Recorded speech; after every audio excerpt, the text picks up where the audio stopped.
Está achando estranho, né, essa mesa aqui do lado, mas no decorrer da mensagem nós vamos falando um pouquinho sobre ela. Eu não vou fazer para cada um passar aqui, fazer um pix para a igreja, porque não é isso nosso objetivo. Inclusive, nosso momento de contribuição, a gente sempre fala para os nossos visitantes sentirem muita vontade. Nós não queremos constranger ninguém, por isso, se você quiser contribuir, nós temos os QR Codes lá no fundo, fique muito à vontade. Mas hoje, nós vamos falar sobre ele. Você lê essa caixa aqui, você vê sobre cobrança de impostos, um homem que tinha uma função, um homem que tinha um trabalho que era cobrar impostos.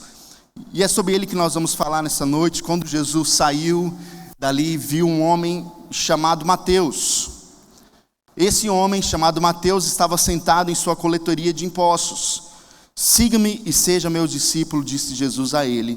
Mateus se levantou e o seguiu. Mateus, ele é um dos discípulos de Jesus, e nós vamos ver um pouco do perfil dele, e com certeza, a partir do momento que você ouvir sobre Mateus, você também vai se identificar como Mateus, porque Mateus era um homem que tinha um trabalho, uma função não muito desejada naquela época.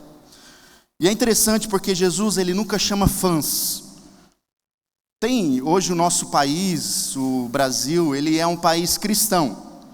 Jesus tem diversos fãs espalhados pelo nosso país, diversas pessoas que conhecem Jesus, já ouviu falar sobre Jesus. É muito interessante porque eu sou meio fã de alguns jogadores de futebol. Eu gosto de futebol, né? Eu torço para o maior time que existe, que é o Corinthians. O pessoal não aplaude na hora de Jesus, mas do Corinthians você viu, né? Mas quando eu vejo lá no Instagram, né, eu sigo alguns jogadores do Corinthians, eu vejo lá, eu sei com quem que eles são casados, eu sei que se tem filhos, eu sei todas essas coisas. Agora a pergunta é, eu sou fã, eu conheço, eu sei do que eles fazem, de onde eles são, mas eu não tenho um relacionamento com eles. Eu posso dizer que eu conheço eles, conheço de longe, conheço pelas redes sociais. Mas Jesus, ele nunca chamou pessoas para seguir ele no Instagram. Jesus, ele nunca chamou pessoas para se conectarem com ele uma vez na semana. Jesus nunca chamou pessoas para estarem indo em um evento, participando de alguma coisa, que Jesus esteja lá. Jesus, ele chamou discípulos. Diante de todo o seu ministério, o início do seu ministério é marcado por discípulos, marcado por chamados que Jesus tem a respeito de pessoas, assim como eu, como você, pessoas comuns, cheias de falhas como Pedro, cheias de falhas como Mateus, cheias de falhas como João, e nós nos identificamos por causa disso. Nos evangelhos, multidões seguiam a Jesus. Em certo momento no Evangelho de João, nós vamos ver, o Evangelho de João capítulo 6, que Jesus, ele multiplica os pães, e naquele momento, Jesus ele sai começa, sai da multidão, perto da multidão, e de novo as pessoas começam a sentir fome. E eles vão atrás de Jesus, eles atravessam para encontrar com Jesus, e Jesus vai dizer, olha, vocês me seguem porque eu ofereci algo para vocês. Vocês são fãs porque eu tenho algo para dar para vocês. Mas Jesus, ele diz, olha, eu sou o pão da vida.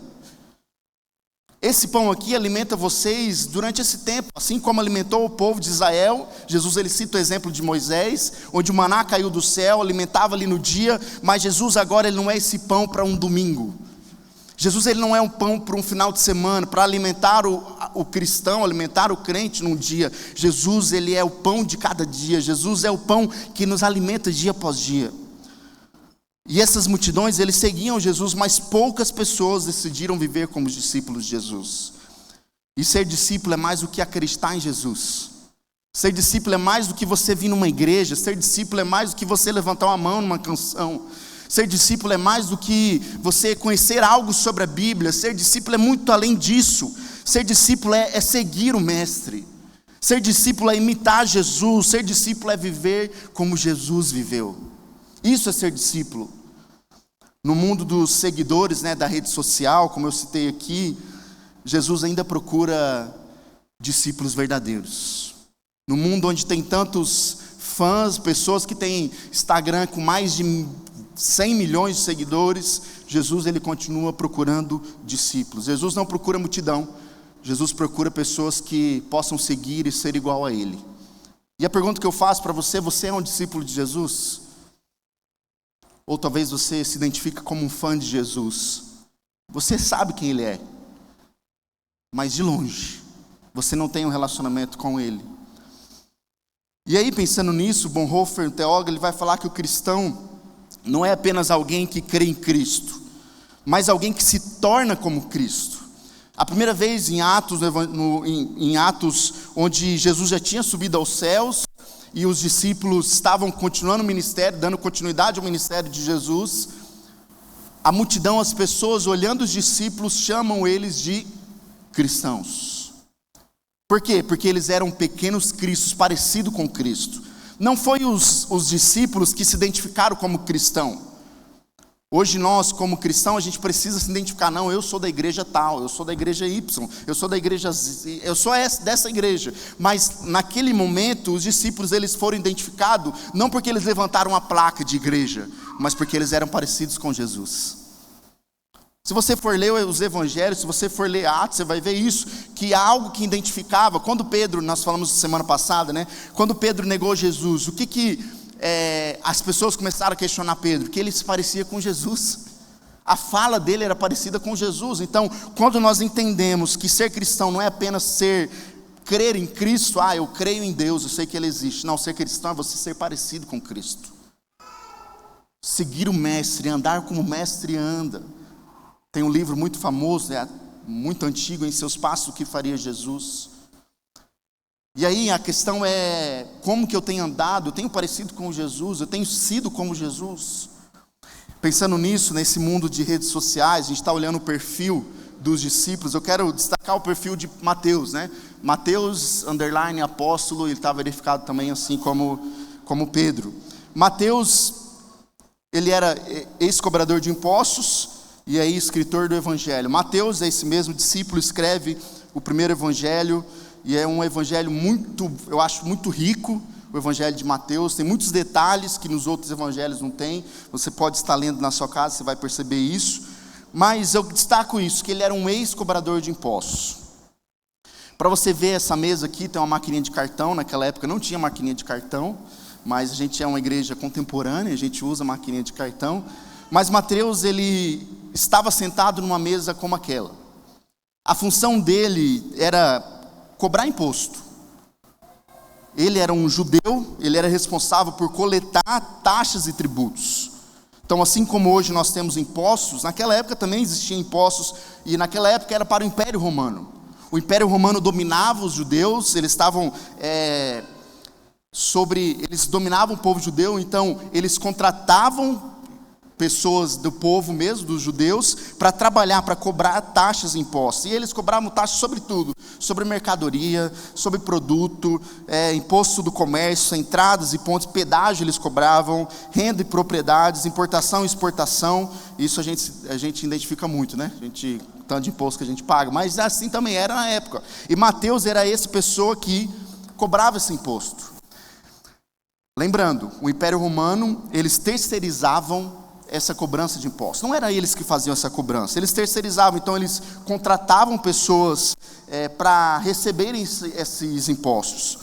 E depois que eles cobravam do povo quanto que eles quisessem, isso que é interessante, porque não tinha muito uma base, eles cobravam o tanto que eles quisessem. E além deles cobrar o tanto que eles quisessem para recuperar o investimento, eles tinham que recuperar o lucro para eles. Então eles tinham que ter o lucro, então eles sempre cobravam a mais.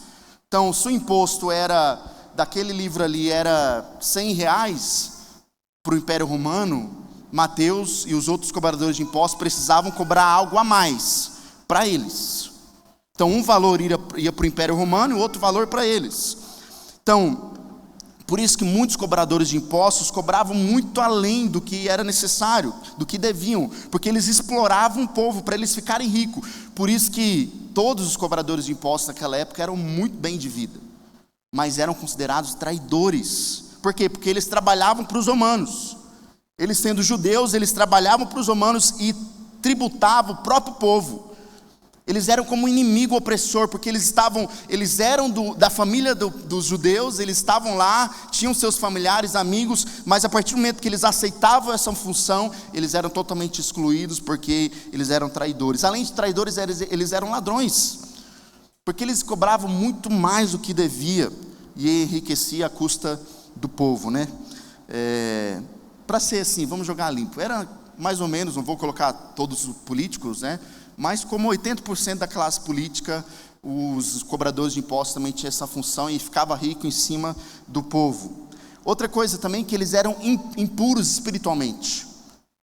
Então, para os religiosos, o cobrador de imposto, ele era pecador, porque ele dava dinheiro para os gentios, era um dinheiro considerado sujo.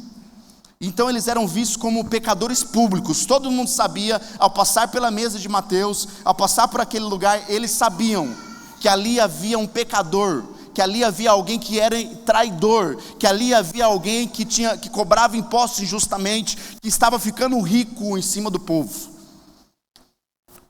Por isso que Mateus, esse ex-cobrador de imposto, agora ele se torna esse apóstolo, e ele é chamado por Jesus no meio do seu expediente. Jesus, ele não chega na casa de Mateus e fala: Mateus, só vai que os outros vêm eu te chamando, vão achar estranho, né? Então vem aqui me seguir, me segue assim, mas não fala para todo mundo não, porque isso é traidor. Se os outros souberem disso, não, Jesus ele chama no meio do expediente Mateus.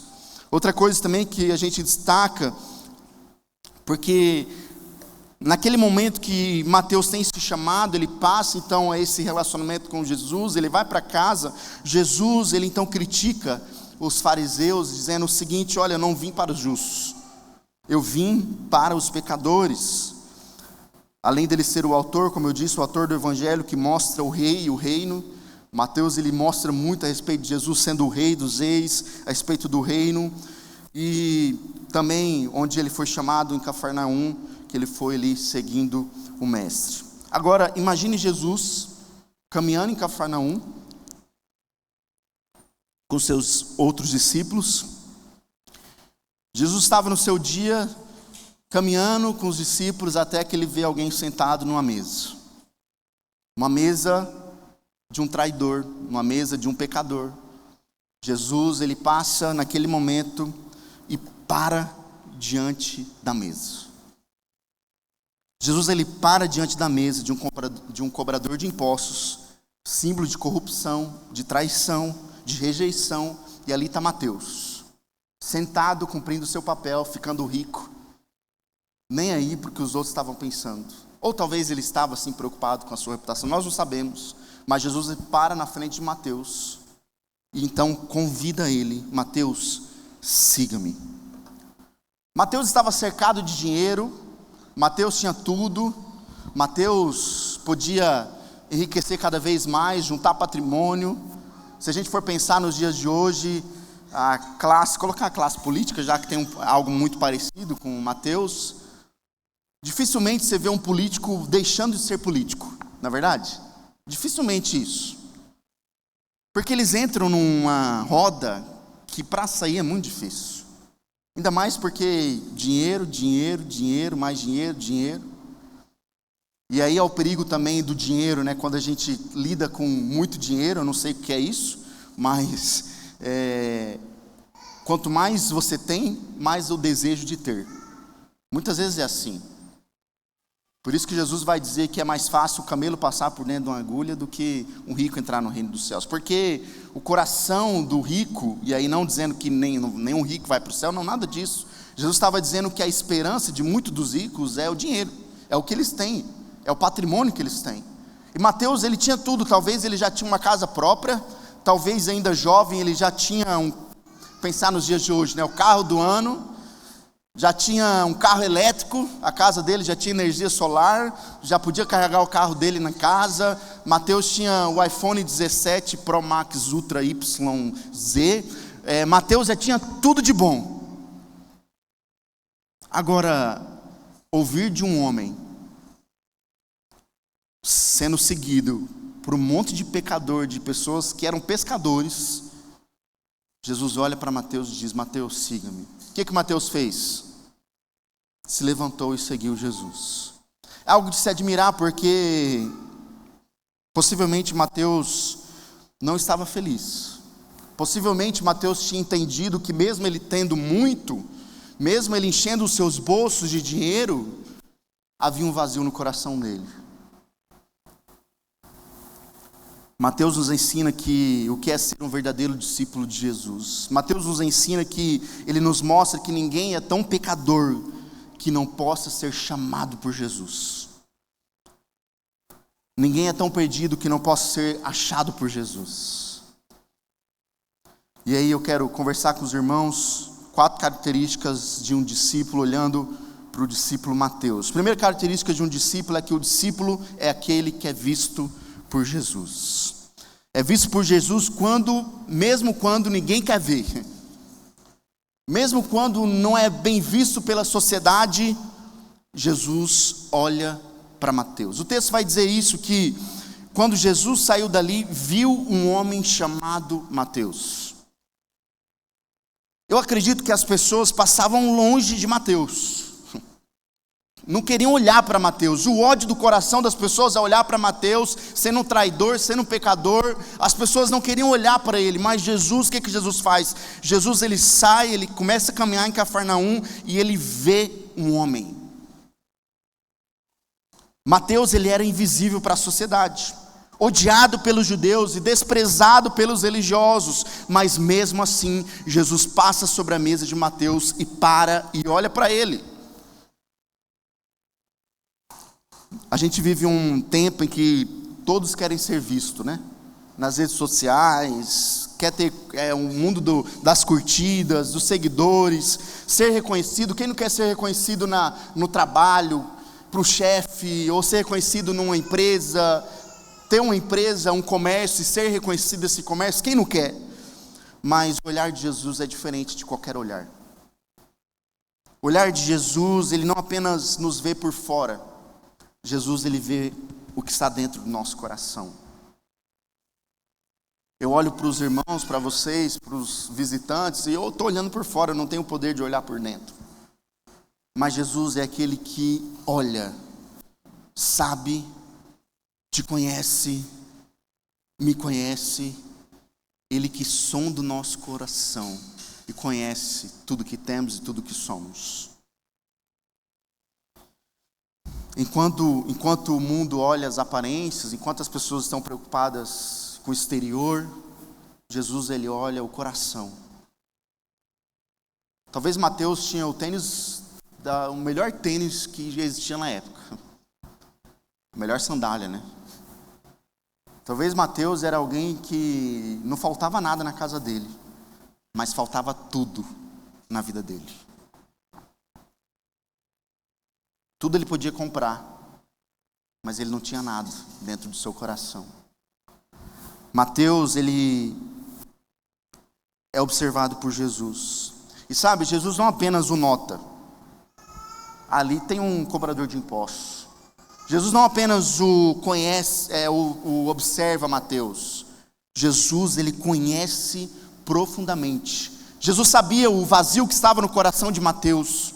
Jesus sabia que talvez Mateus já estava insatisfeito com tudo que tinha. Jesus sabia que Mateus vivia a solidão, porque ninguém gostava dele. Jesus sabia, e Jesus olha para ele, mesmo ele ser considerado um pecador, um traidor, Jesus o chama com propósito. Mateus, siga-me, seja meu discípulo. Sabe, talvez você esteja sentado numa cadeira, no seu trabalho, na sua casa. Talvez você esteja dia após dia caminhando, dirigindo, trabalhando. E aí vem a pergunta: será que eu estou sendo visto? Mas é tão bom saber que Jesus olha para nós. Maior que qualquer olhar, maior que qualquer pessoa que esteja olhando, Jesus, ele nos observa, ele nos conhece. E sabe o que é mais interessante? Que em outra passagem a gente vai ver algo muito parecido, que é a passagem de Mateus. Antes da passagem, Tim Keller vai dizer o seguinte: que nada é mais libertador do que ser completamente conhecido e ainda assim completamente amado por Deus. Olha que incrível, Jesus ele sabe do seu pior. A sua pior versão, Jesus sabe. Mas mesmo assim te ama. Jesus ele sabe do pior Felipe que existe. Mas mesmo assim, ele me ama. Tim Keller ele fala isso, que não é nada mais libertador do que a gente ser a gente, e mesmo assim Jesus amar, nos amar. Por isso, o texto de Lucas 19, havia um homem rico chamado Zaqueu. O que Zaqueu era? Chefe dos cobradores de impostos. Então Mateus era alguém que cobrava imposto, Zaqueu era o chefe. Então se Mateus já era bem de vida, imagine Zaqueu. Zaqueu então ele exercia esse poder, o domínio. Zaqueu ele tinha toda essa oportunidade de crescer cada vez mais, e possivelmente também Zaqueu era muito rico. Mas o texto vai dizer que ele tentava ver Jesus, mas era baixo demais e não conseguia olhar para cima da multidão. E vocês sabem dessa história, o Regis Danese apresenta muito bem como Zaqueu, né? Mas Zaqueu, um pequeno, que não conseguia ver Jesus, sobe na árvore, o texto vai dizer, por isso correu adiante e subiu numa figueira brava, no caminho por onde Jesus passaria. Ele queria ver Jesus. Quando Jesus chegou ali, olhou para cima. Mais uma vez, o que Jesus faz? Olha para um pecador, olha para um traidor, olha para alguém com o coração vazio, com a sua casa vazia. O bolso estava cheio, mas o coração estava vazio. Zaqueu olha, ou Zaqueu queria ver Jesus, mas Jesus que o viu. Jesus olhou para cima e diz: Zaqueu, desce daí, porque hoje eu vou me hospedar na sua casa. Irmãos, olha que incrível. Além de Jesus olhar, Jesus se hospeda na casa de Zaqueu. A gente pergunta, o que tem de bom em nós para Jesus olhar para nós? Nada. Nada. Não há nada de bom em mim e você que a gente possa ser observado por Jesus. Assim como eu olho e penso, o que a Poli vê em mim de bom, né? Jesus olha para nós, mesmo conhecendo os nossos erros, as nossas falhas. A gente casa e a gente vai conhecer o nosso cônjuge no casamento. Quem é casado sabe disso, né? No namoro você é mil maravilhas. Mas quando você passa a morar junto, a ter o relacionamento, o casamento, aí você começa a ver os erros.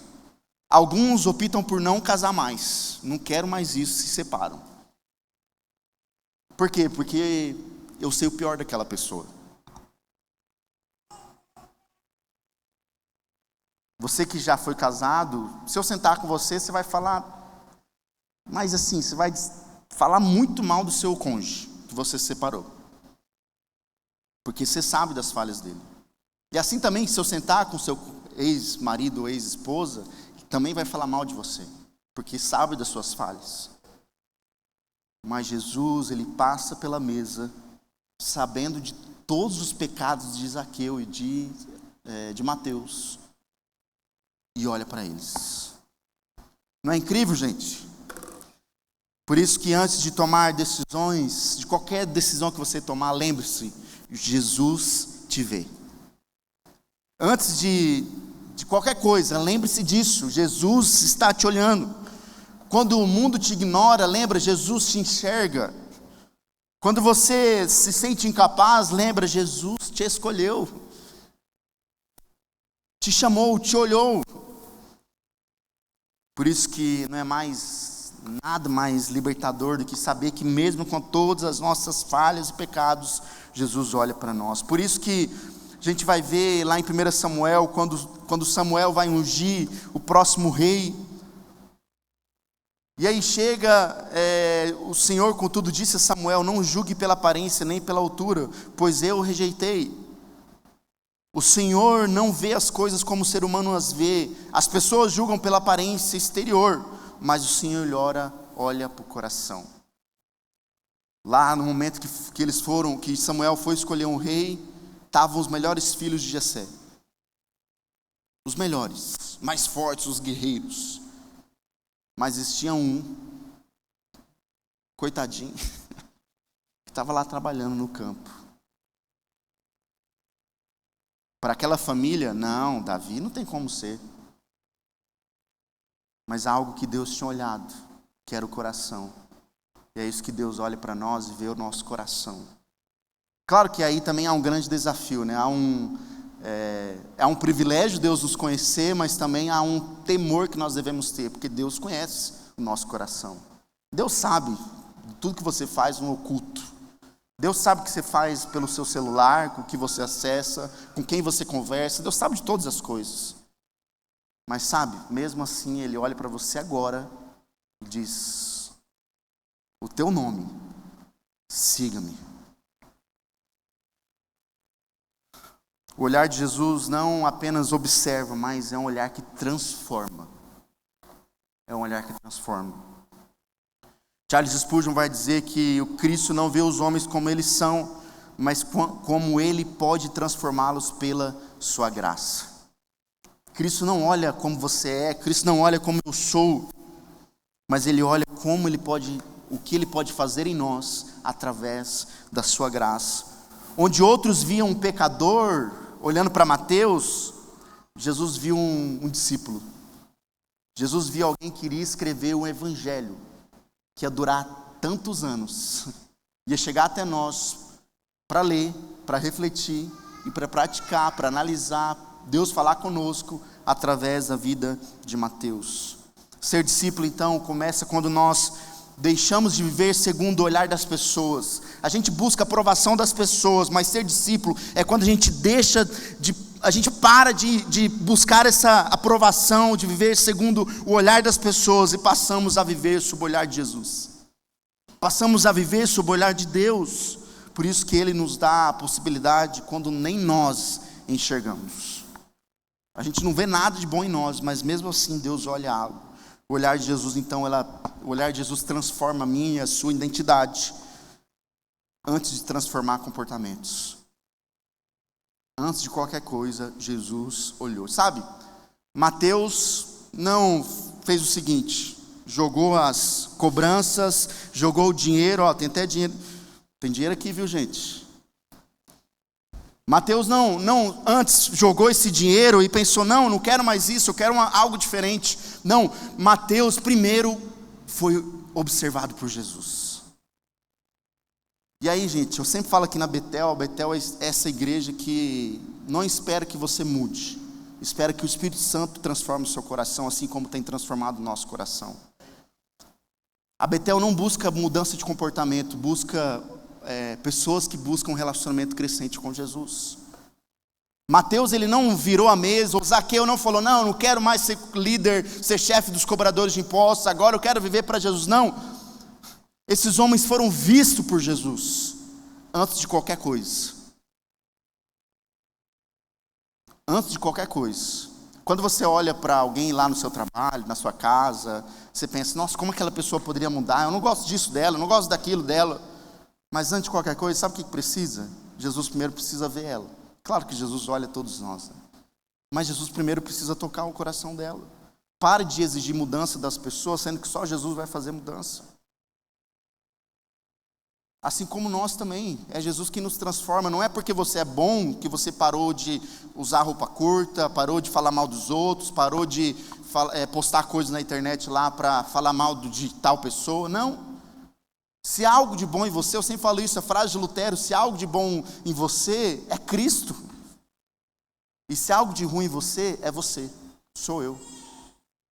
Vamos lá, dar continuidade, que até às 10 horas nós terminamos. Segunda característica de um discípulo é que o discípulo é aquele que tem uma nova vida. Gente, nenhum encontro com Jesus é só no olhar. Fica só ali. Chamou e vida, vamos aqui, segue comigo e estamos juntos. A caminhada com Jesus é um processo, dia após dia, de transformação. O discípulo é aquele que tem uma nova vida com Cristo. Por isso que nesse olhar de Jesus, esse homem que estava sentado, trabalhando, coletando impostos, Mateus, ele é, talvez a gente fosse colocar um símbolo de conforto. estava tranquilo naquela sua cadeira, tranquilo na sua rotina, a sua segurança, porque ele tinha dinheiro, mas Jesus o chama para levantar. Jesus o chama para o seguir. Seguir a Cristo, gente, meu amigo, minha amiga, seguir a Cristo não é para você melhorar. Seguir a Jesus não é para você, eu cobrava imposto de 10%, agora eu vou cobrar 5%. Seguir a Cristo não é você melhorar a sua vida antiga, mas é ter uma nova vida. Quando Mateus levanta, mostra para nós que há uma posição, algo que nós devemos fazer também. Além de Jesus nos olhar, nós devemos ser transformados, buscar ter uma nova vida. John Stott, pastor e teólogo muito conhecido, gosto muito dele, ele vai dizer que Cristo não faz em nós uma reforma social, mas acontece a ressurreição espiritual. Jesus não quer fazer uma reforma na tua família, meu amigo, na tua casa, no teu coração. Jesus quer fazer algo novo, amém? Algo novo Jesus quer fazer na sua casa, na sua vida.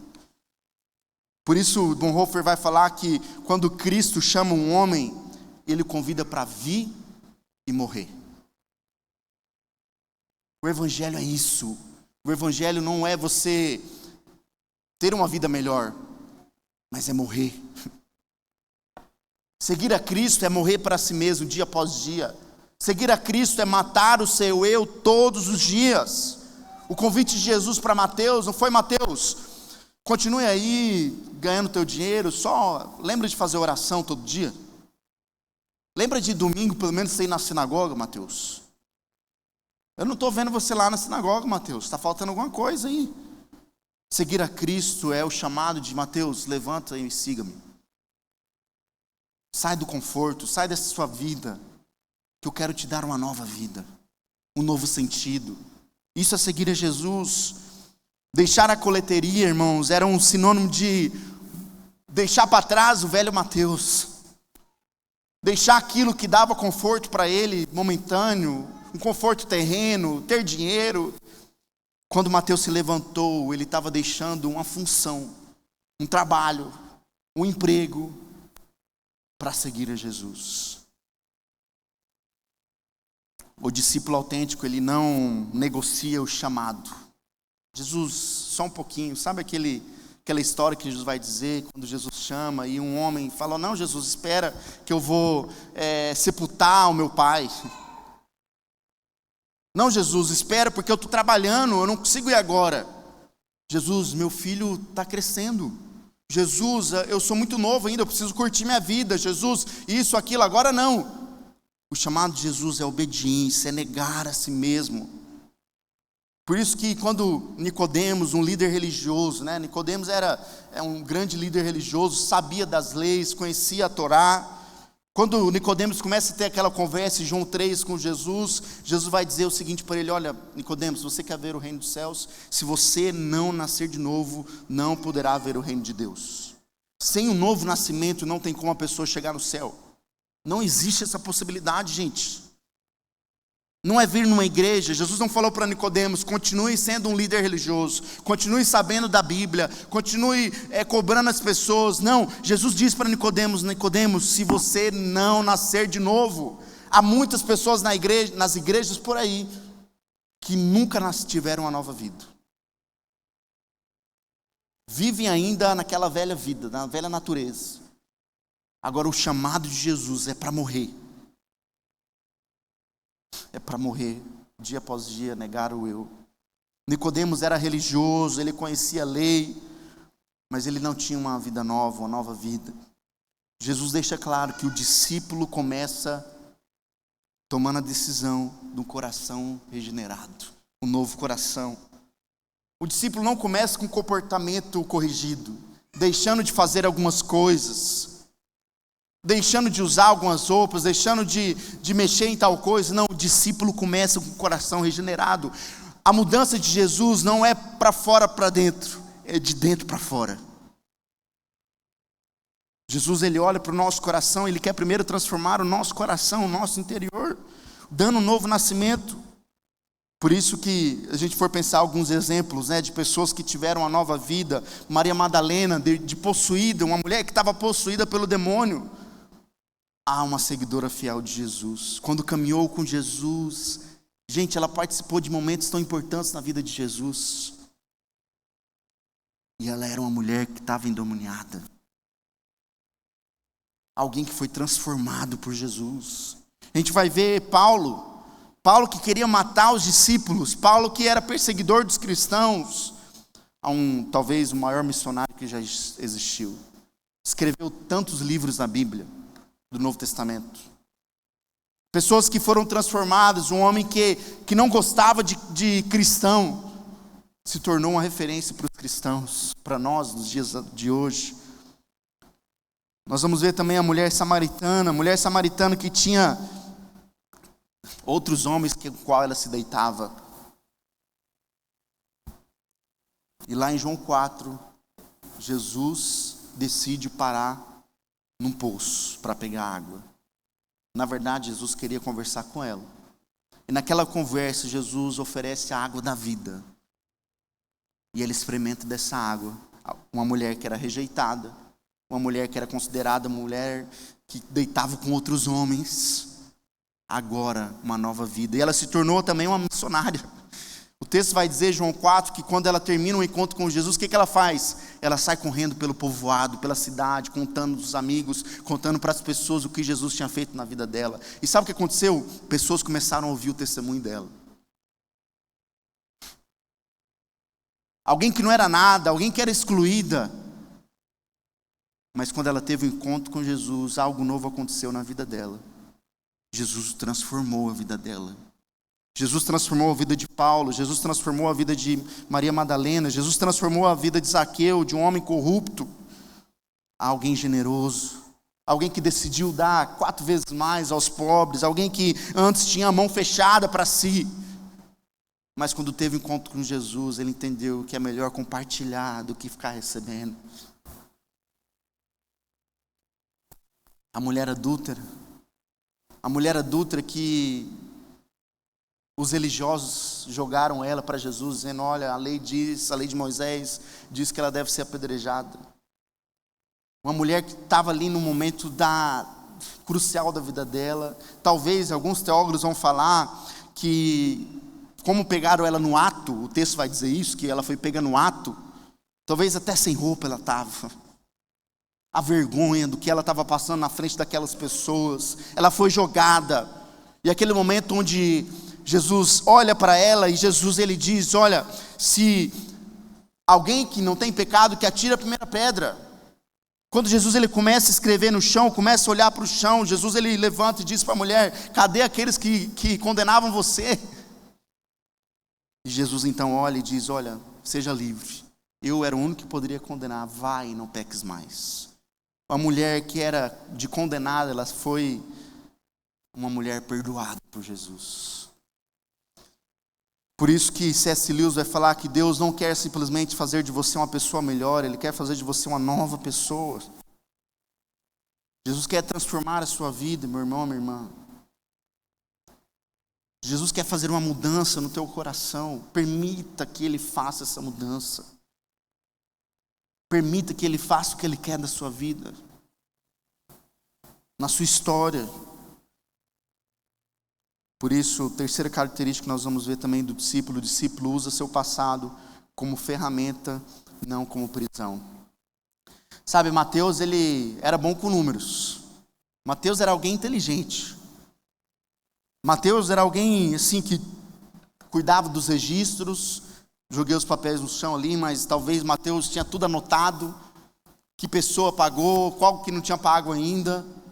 Mateus era uma pessoa organizada, que tinha os dons da sua antiga profissão como cobrador de impostos. Mas Jesus, ele usa essa capacidade de Mateus. Jesus não exclui isso, Jesus, ele redireciona o que Mateus iria fazer agora. Agora, um homem que antes registrava impostos pagos ou não pagos, um homem que antes organizava papéis, Jesus agora dá uma função de escrever, de organizar um livro. o Evangelho de Mateus. O Evangelho mais conhecido também é o Evangelho de Mateus, mas também conhecido como Evangelho do Reino. Por isso que Tozer vai falar que Deus nunca desperdiça um sofrimento, uma habilidade ou uma história. Ele transforma tudo em instrumento da sua glória. Sabe, a gente olha para o passado e nosso desejo é apagar, né? A gente olha e pensa, meu Deus, como eu gostaria de não ter vivido isso. Tantas coisas que a gente já passou, e eu tenho certeza na sua história, se você pudesse apagar algumas coisas, talvez você apagaria ou não. Mas Jesus olha para todo o passado dessas pessoas que foram transformadas. Jesus olha para Paulo, perseguidor, e dá a oportunidade a ele de ser um grande missionário. Jesus olha para Mateus, um cobrador de impostos, e dá uma oportunidade para seguir, se tornar um discípulo, escrever o Evangelho. O discípulo, ele reconhece o seu passado. Ele sabe o que ele fez, ele sabe o que ele deixou de fazer. Mas o discípulo verdadeiro não pode se prender ao passado.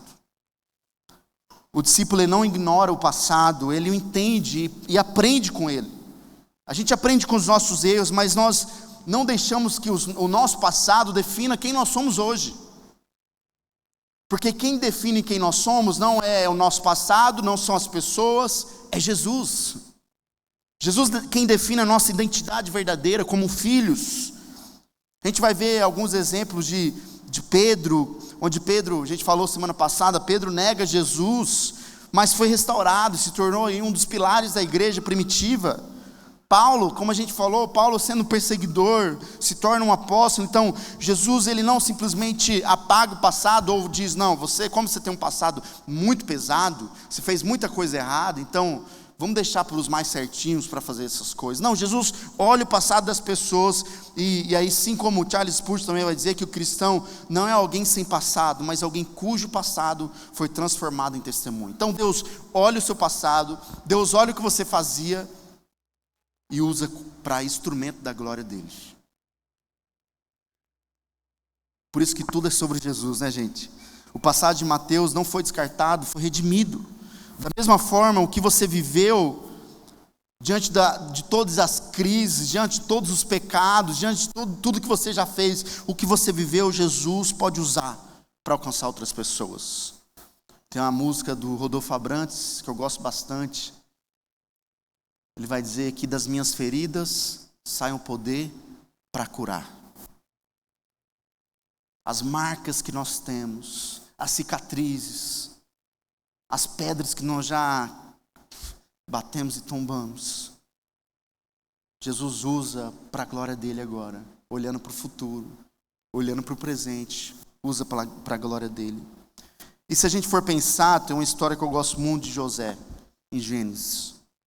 José, os irmãos sabem que ele era odiado pelos irmãos, foi vendido pelos seus irmãos, era escravo, foi preso injustamente, foi preso porque a mulher de Potifar deu em cima dele, e aí ele saiu correndo, ela ficou com a túnica dele e falou, olha, José está dando em cima de mim. José é preso, mas Deus usou José para salvar a nação de Israel. Diante de tudo que José tinha passado, o texto vai dizer que José, ao encontrar com seus irmãos, José não crucifica seus irmãos, José tinha a oportunidade de jogar os irmãos na parede, fazer deles escravos também, mas José diz, olha, vocês planejaram mal contra mim, mas Deus o tornou em bem, para que hoje fosse preservada a vida de muitos. Deus olha para o seu passado, Deus olha para o meu passado e diz, olha, algo que eu quero fazer na sua vida, algo que eu quero fazer na sua história, diante de tudo que você já passou. O passado, mesmo doloroso, mesmo difícil, pode nos ensinar, fortalecer e nos preparar. O discípulo de Jesus, ele usa as suas experiências, seus erros, suas feridas, como instrumento para crescimento, tanto pessoal, mas também crescimento do reino de Deus. Por isso, use sua história para alcançar quem ainda está onde você esteve. Use a sua história diante de todo o seu passado para alcançar pessoas que ainda estão onde você já esteve. Fala do que Deus já fez na sua vida, do que Deus está fazendo.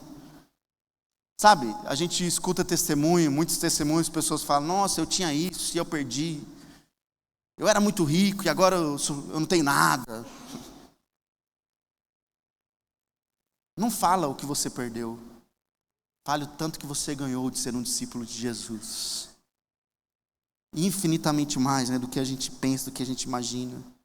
O discípulo maduro, ele não nega o seu passado, mas ele testifica da transformação. Diz uma história, um pastor no interior da Inglaterra, antes de ser chamado para o ministério, ele viveu um passado terrível. Diz que ele cheirava pó, usava droga, fazia de tudo, prostituta, na sua cidade pequena, então todo mundo sabia que aquele cara era um cara que fazia coisa errada. E um dia ele decide, por uma questão aí que era ou sai da cidade ou morre, ele decide sair da cidade, e ele então vai para uma cidade, naquela cidade, diante de tudo que ele estava vivendo, ele teve um encontro com Jesus. Jesus olha para ele. Jesus passa então a transformar o seu coração e ele se torna um pastor. E uma grande bênção, até que um dia, a cidade que ele morava, lá no início, onde todo mundo sabia do passado dele, um dia uma igreja convidou ele para pregar, no aniversário da igreja. E a igreja, antigamente, né, tinha cidade pequena, não sei se existe mais, mas colocava foto. Eu lembro que meu pai, nós tínhamos aniversário da igreja lá em Guatemi, a gente saía no mercado, colocar os papéis de divulgação, cartazes de divulgação. E essa igreja também fez isso, divulgando o pregador do aniversário. E o amigo dele viu, um amigo do passado. Não sabia como estava a vida dele atual. E olhou e disse: é hoje que eu pego ele. O cara vai vir na igreja falar. Eu sei do que ele já fez. Rapaz, eu sei do que ninguém sabe. E aquele homem decide ir na igreja. No dia que o pregador ia estar. E até que aquele pastor, agora pastor, estava sentado na frente. E o outro chega lá no fundo, o antigo amigo, chega no fundo, senta lá no fundo e fica só observando. E aí quando aquele pastor subiu para pregar, o seu antigo amigo escreveu um bilhete: eu te conheço, eu sei que você não é tudo isso. E mandou entregar alguém, um diácono foi lá entregar para o pregador, para o pastor. E aí quando ele leu aquele bilhete, ele viu o seu amigo. E ele então começa a contar o testemunho. Ele fala: eu vou chamar inclusive das pessoas que me conhecia muito bem, que sabe do meu passado. Fulano, você está aqui para confirmar que eu fazia isso. Fulano, você não está aqui para confirmar que eu cheirava, que eu fazia tal coisa, que eu roubava, que eu tinha relacionamento com prostituta. Está aqui, ele sabe de tudo, irmãos. Aquele amigo que foi para acusar agora estava sendo uma referência na hora da pregação. E no final de tudo, o pastor então diz: eu era tudo isso. Hoje eu tenho uma nova vida em Cristo Jesus. É isso que Jesus faz em nós, diante do nosso passado. A gente era tudo isso. E muitas vezes no nosso dia a dia, um pouco de nós, do nosso eu do passado, aflora. Mas a oração de dia após dia, a gente morrer para o nosso eu. Por isso, Tim Keller vai dizer que a graça transforma até nossas cicatrizes em sinais da glória de Deus, a graça. E por último, o discípulo é aquele que vive para a missão. Sabe o que Mateus fez? Mateus não foi apenas se levantou e começou a seguir Jesus. Mateus se tornou um missionário. Mateus começou a cumprir sua missão. Todo discípulo tem uma missão aqui na terra. Todo discípulo tem uma missão de levar o evangelho a toda criatura, a todas as pessoas. Sabe o que Mateus fez? Mateus fez uma janta. Mais tarde, Mateus preparou um banquete em sua casa para Jesus. E havia muitos cobradores de impostos. Gente, Mateus não excluiu a sua classe. Não sou mais esse tipo de gente, eu não ando mais com esse tipo de gente. Esse é meu passado. Não, Mateus falou o seguinte: olha, aquela mesa que antes era de cobrador de impostos, agora ele colocou mais cadeiras. Mais cadeiras para outras pessoas sentarem e ouvirem do seu testemunho. Jesus espera de você não é que você se levante da mesa e nunca mais sente na mesa. Jesus espera que você levante, mas que volte lá para testemunhar o que Jesus tem feito na sua vida, na nossa vida. É isso que Deus quer fazer de nós, missionários, pessoas que levam o evangelho para outras pessoas, serem Cristos, assim como Cristo foi, assim como Jesus andou. E além disso, os outros pecadores. Então, além dos cobradores de impostos, Mateus foi além. Quer saber? Vem todo tipo de gente aí, pecador. Ele fez aquela janta. Mas sabe, o religioso, ele detesta isso. Porque para o religioso, onde que o cristão tem que estar? Dentro da igreja. E eu estou falando que, sim, eu como pastor não estou dizendo que domingo que vem não é para você estar aqui. Não, você tem que estar aqui. Mas algo comum que a gente pensa, não, eu tenho que estar lá todo domingo ouvindo de Jesus sentado, cantando, levantando as minhas mãos. Mas Mateus, ele usa a sua casa como ferramenta. Mateus usa o seu antigo trabalho como ferramenta. Mateus usa os seus relacionamentos para alcançar aquelas pessoas.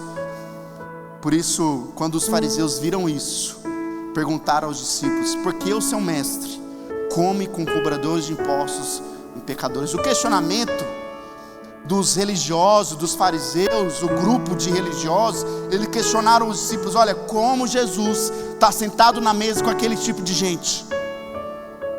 Mas sabe o que Jesus fala? As pessoas saudáveis não precisam de médico. As pessoas que são boas, aparentemente, elas não precisam de médico, mas sim os doentes. Por isso que Jesus vai dizer: olha, agora vão e aprendam o significado dessa passagem das Escrituras. Quero que demonstrem misericórdia e não que ofereçam sacrifícios. Jesus não quer de você que você se sacrifique pela igreja, que você... Um dia minha esposa falou para mim algo que ficou marcado na minha vida, que eu estava me sacrificando muito pela Betel, cansando, estava me dedicando muito. E eu não estou dizendo que eu parei de me dedicar, irmãos, continuo me dedicando.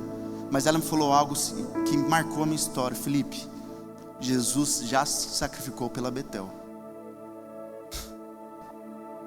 Sabe, agora a gente olha e pensa, o que nós devemos fazer como discípulos é demonstrar misericórdia pelas outras pessoas, o amor, o perdão, a graça que nos alcançou, para que alcance outras pessoas. John Stott vai dizer: o discipulado autêntico sempre conduz à missão. Quem encontrou Cristo quer apresentá-los aos outros. Enquanto os religiosos estavam criticando Mateus, Mateus estava falando de Jesus para as outras pessoas. Enquanto os religiosos estavam indignados porque Jesus estava sentado com aquele tipo de gente, Mateus entendeu que Jesus veio para os cobradores de impostos, Jesus veio para os pecadores, Jesus veio para os doentes, Jesus veio por você, Jesus veio por mim, pessoas falhas, cheias de pecados. Jesus não te chamou apenas para você ficar sentado. Jesus olhou para Mateus: Mateus, se levanta e siga-me. Jesus olha para você hoje e diz: ó, levanta e serve. Faça alguma coisa no seu trabalho, faça alguma coisa na igreja, faça alguma coisa na sua casa. Levante-se. A fé que não convida ninguém à mesa não entendeu o evangelho. A sua mesa precisa ter gente pecadora. A sua rede de amigos, sim, precisa ter pessoas ruins. Jesus nunca disse: olha, fique só com os crentes. Muito pelo contrário, Jesus diz: olha, vocês são a luz do mundo. A luz só brilha na escuridão. Vocês são o sal da terra. O sal só faz diferença onde não tem sal. É no seu trabalho, onde há um monte de pecador, e mais um que é você. Se reúne agora para falar a respeito de Jesus. É na sua casa, onde seu marido é ruim, mas deixa eu te falar, você também é ruim, meu irmão. Sua esposa é ruim, deixa eu te falar, você também é ruim. Seus pais são ruins, você também é ruim. Porque Jesus não veio para os sãos, Jesus veio para os ruins. Por isso, para a gente finalizar, quem foi chamado por Jesus chama outros para Jesus. pois eu não vim para chamar os justos, mas os pecadores. Essa mensagem, o perfil do discípulo é um perfil de pecador, transformado pela graça dele, regenerado o seu coração. Deus não quer algo de nós, Ele quer nós mesmos. Deixa eu te falar, você que está nos visitando aqui, talvez você tenha um preconceito com a igreja, de dinheiro, e tem muitas coisas que eu concordo com você. Se a gente sentar, a gente vai falar muito mal disso também. A gente vê igrejas, pastores se enriquecendo, pastores que falam de algo da Bíblia que nem está na Bíblia, usam algo para pretexto. Jesus não quer o teu dinheiro, Jesus não quer que você simplesmente faça parte de uma igreja da Betel, ou da igreja, outra igreja. Jesus quer você, quer o seu coração. A pergunta que eu faço para você, diante dessa mesa, a mesa de Mateus, a mesa com a maquininha de cartão, a mesa com dinheiro, qual é a tua mesa? Qual é a tua mesa? A mesa que você está sentado hoje, talvez com seu ego, talvez cheio de pecado, talvez com o bolso cheio, mas o coração vazio, talvez o seu ego inflável, mas talvez cheio de pecados, cheio de coisas que te atrapalham de você se levantar e seguir a Jesus. Jesus olha para a sua mesa agora, olha para você e diz: siga-me. E talvez você está há anos dentro de uma igreja e domingo após domingo está sentado. Jesus olha para você e fala: levante-se, enche essa mesa de pessoas, sirva a mim, faça algo, cumpra a missão. Para refletir e praticar, primeiro, diante de todas as nossas falhas, Jesus olha para nós e nos chama a seguir Ele. Diante de todos os seus pecados, diante de todos os meus pecados, Jesus olha para nós, amém, igreja? Jesus olha para nós, mesmo diante de um Mateus que era injusto, que era traidor. Jesus olha para uma prostituta, Jesus olha para uma mulher que deitava com um monte de homens, Jesus olha para um homem que deita com um monte de mulher, Jesus olha para aquele que usa droga, Jesus olha para os piores dos piores e chama para o seguir. Jesus não veio para os bons, Jesus veio para os doentes. Se você se acha bom, muito bom, melhor que os outros, deixa eu dizer, Jesus não veio para você. Tá tudo certo. Na verdade, não tem nada certo, mas Jesus veio para os doentes, para aqueles que reconhecem. Por isso que Jesus, no Sermão da Montanha, inclusive já um pouco aí da próxima série de mensagens, no mês que vem, no Sermão da Montanha, Jesus vai dizer: felizes os pobres de espírito, felizes aqueles que reconhecem que não são nada, que são pobres, não pobres de dinheiro, mas pobres no interior. Felizes são essas pessoas. Jesus olha para nós. Segunda coisa, quais as atitudes que você tem demonstrado ser um discípulo de Jesus? Não falo simplesmente de vir num domingo, de contribuir, de servir, não, mas quais atitudes na sua casa? Sabe, com seu marido lá, com sua esposa, quais atitudes você tem demonstrado ser um discípulo de Jesus? E por último, nós vivemos para uma missão muito maior que qualquer coisa, muito maior que um trabalho, muito maior que qualquer dinheiro, muito maior que qualquer coisa. Nós estamos aqui para uma missão. O discípulo não vive para si mesmo, ele vive para a sua missão. Se coloca de pé no seu lugar. Essas são as características de um discípulo de Jesus. De Mateus, característica do Felipe, característica do Lucas, do Mateus, característica do Alex, do Silas, característica do Adenilson. É a nossa característica de pecadores, de falhos, mas agora chamados por Jesus. Jesus está olhando para você agora e te chamando. Eu convido você a cantar essa canção e nós vamos orar após, fazendo uma oração de decisão, mais uma vez.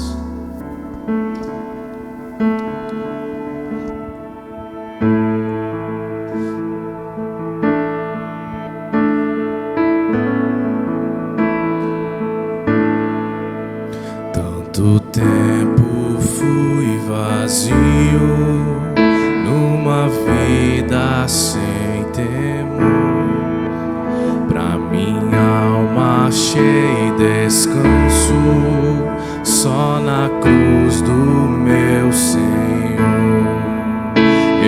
Vaguei na escuridão,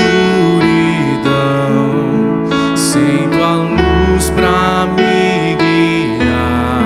Me chamou pra perto de ti, pra minha culpa aliviar. Declarar só em Jesus. Só em ti, só em ti, graça e amor fluem por mim.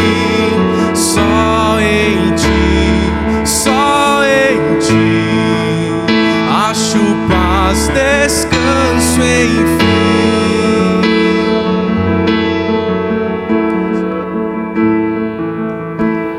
Feche seus olhos neste momento, vamos orar. Talvez você ainda não levantou e seguiu da sua mesa. Talvez você ainda esteja sentado, vivendo a sua vida, no seu trabalho, na sua casa.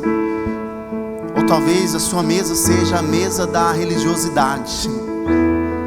A mesa em que você olha para os seus feitos, por tanto que você é bom, por tanto que os outros são ruins. Talvez a sua mesa seja a mesa do ego, seja cheia de coisas boas. Talvez você olhe a sua mesa e está lá uma mesa que dá cesta básica, uma mesa que serve na igreja, uma mesa que tanta coisa boa. E você pensa, não, eu já faço tudo isso. E você está preso nessa religiosidade do seu eu. Mas Jesus nos chama, Jesus está te chamando, Jesus nos chama dia após dia a seguir. Você que ainda não se levantou, eu convido você a orar. Assim como Jesus olhou para Mateus, Jesus olha para dentro do seu coração agora, sabendo das suas falhas, e diz para você: siga-me. E a oração que eu te convido a fazer é: Jesus, eu estou disposto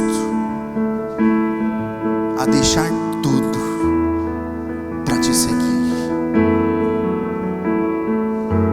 Que o Senhor seja o meu Salvador, transforme a minha vida, que eu encontre a paz somente em Ti. Talvez aqui também pessoas que estão em igrejas há tanto tempo, há tantos anos, mas ainda estão presos numa cadeira. O que Deus espera de nós é não ficar sentados num banco, mas é se levantar e fazer algo, é se tornar um discípulo verdadeiro. Por isso, Deus, nós estamos aqui agora encerrando essa celebração. Diante de todas as nossas falhas, todos os nossos pecados, nós somos gratos ao Senhor, porque um dia o Senhor olhou por nós. Deus, o Senhor olhou por nós e o Senhor decidiu enviar o seu Filho para descer na terra, para não simplesmente ter um olhar de longe, mas agora o Senhor ser como nós. Olhar para Mateus e dizer para Mateus: Mateus, siga-me. E esse olhar que agora nós olhamos, um olhar de misericórdia, um olhar de amoroso, de graça. Por isso, Deus, nós somos gratos ao Senhor, porque o Senhor nos chama dia após dia. Mas Deus nos ajuda a ser discípulos autênticos, a ser discípulos verdadeiros, pessoas que parecem com o Senhor, cristãos, não simplesmente que acreditam em Deus ou que vai numa igreja, mas sim cristãos que se pareçam com Jesus. Nos ajuda, Deus, no nosso trabalho a ser como Jesus, nos ajuda na nossa casa a ser como Jesus, nos ajuda onde nós estivermos a ser como Jesus. Obrigado por essa celebração, obrigado pela vida de cada um que está aqui nessa noite. Nos leve em paz e segurança para os nossos lares. Que a sua paz, que a bondade do Senhor esteja sobre o nosso coração, sobre as nossas vidas, sobre cada lar que está aqui se faz presente. Que dia após dia possamos ser esses discípulos, pessoas falhas, pessoas comuns, mas sendo transformados dia após dia pelo Senhor. Obrigado por tudo, em nome de Jesus, amém, amém. Lembrando, você que está nos visitando pela primeira vez, você é o nosso convidado VIP. Nós queremos te convidar aí na nossa sala VIP, lá no fundo, tá os nossos voluntários para te receber, te dar um abraço. Nós temos um momento também agora de janta. Então, se você puder, nós convidamos você. Nós estamos vendendo marmitas de fricassê, arroz, Tá uma delícia. Eu não provei ainda, mas pela fé eu sei que tá uma delícia. Mas eu convido você para o nosso telhado. Então compra lá um kit. O valor, tem valor? Quantos? R$30 de fricassê. Então é um kitzinho ali, você pode levar para sua casa. Faça parte disso também. Ajuda a gente na reforma do nosso telhado. Lembrando, domingo que vem nós vamos dar continuidade à nossa série de mensagens. Você que está nos visitando, passa lá na nossa sala VIP. Até o próximo domingo. Deus abençoe.